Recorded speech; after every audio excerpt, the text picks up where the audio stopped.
வீடு மற்றும் கோவிலில் ஏற்றப்படும் விளக்கு பற்றிய அருமையான தகவல்கள் மற்றும் கடைபிடிக்க வேண்டிய வழிமுறைகள். விளக்கில் இருக்கும் 5 முகங்கள் அன்பு, மன உறுதி, நிதானம், சமயோசிதம், சகிப்புத்தன்மை ஆகிய நற்பண்புகளும் பெண்களுக்கு அவசியம் என்பதை உணர்த்துவதாக அமைந்துள்ளன. தரையில் விளக்கேற்றி வைக்கக்கூடாது. மரப்பலகையில் கோலமிட்டு அதன் மேல் விளக்கு இருக்க வேண்டும். விளக்கிற்கு மலர் சூடுவது மிக நல்லது. தீபலட்சுமியாக போற்றப்படும் திருவிளக்கிற்கு சந்தனம், குங்குமம் இடுவது அவசியம்.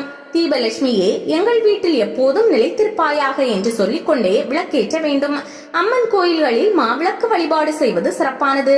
உடல் ஆரோக்கியம் பெற செவ்வாய், வெள்ளிக்கிழமைகளில் நேர்த்திக்கடனாக மாவிளக்கேற்றி வழிபடுவது வழக்கம். நாயன்மார்களில் நமிநந்தியடிகள், கணம்புல்லர், கலியநாயனார் ஆகியோர் விளக்கு வழிபாட்டினால் சிவன் அருளை பெற்றவர்கள். வேதாரண்யம் வேதபுரீஸ்வரர் கோவிலில் அணையிருந்த விளக்கை தூண்டிய எலி மறுபுறவியில் மகாபலி சக்கரவர்த்தியாக பிறந்தது. விளக்கேற்ற எக்காலமும் உகந்தது பஞ்சத்திரி. விழா நாட்களில் தாமரை தண்டு திரியால் விளக்கேற்ற முன்வினை பாவம் தீரும். எருக்கம்பட்டை திரியால் விளக்கேற்ற செல்வம் சேரும்.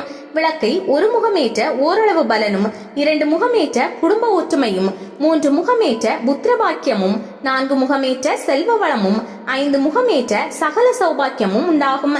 கிழமைகளில் செவ்வாய், வெள்ளியும், திதிகளில் அமாவாசை, பௌர்ணமியும், நட்சத்திரத்தில் கார்த்திகையும் பிரதோஷமும், தமிழ் மாத பிறப்பு நாளும் கோயில்களில் திருவிளக்கு பூஜை நடத்த உகந்தவை. கிழக்கு நோக்கி விளக்கேற்ற துன்பம் நீங்கும். மேற்கு நோக்கி ஏற்றுவதால் கடன் தொல்லை அகலும். வடக்கு நோக்கி ஏற்ற செல்வ வளம் பெருகும். தெற்கு நோக்கி ஏற்றுவது கூடாது. நதிகளில் ஏற்றி வைக்கும் தீபத்தை ஜலதீபம் என்பர். காசியில் தினமும் மாலையில் ஜலதீபங்களை ஏற்றி கங்கை நதியை வழிபடுவது காண்போரை பரவசத்தில் ஆழ்த்தும். திருவிளக்கு பூஜை நடத்துவது புண்ணியம் மிக்கதாகும். பலர் கூடி ஒரே மனதுடன் பூஜையில் கலந்து கொள்ளும் போது யாகம் செய்வதற்கு ஈடானதாக ஆகிறது. கூட்டு பிரார்த்தனையால் இறையருளை எளிதாக பெற முடியும்.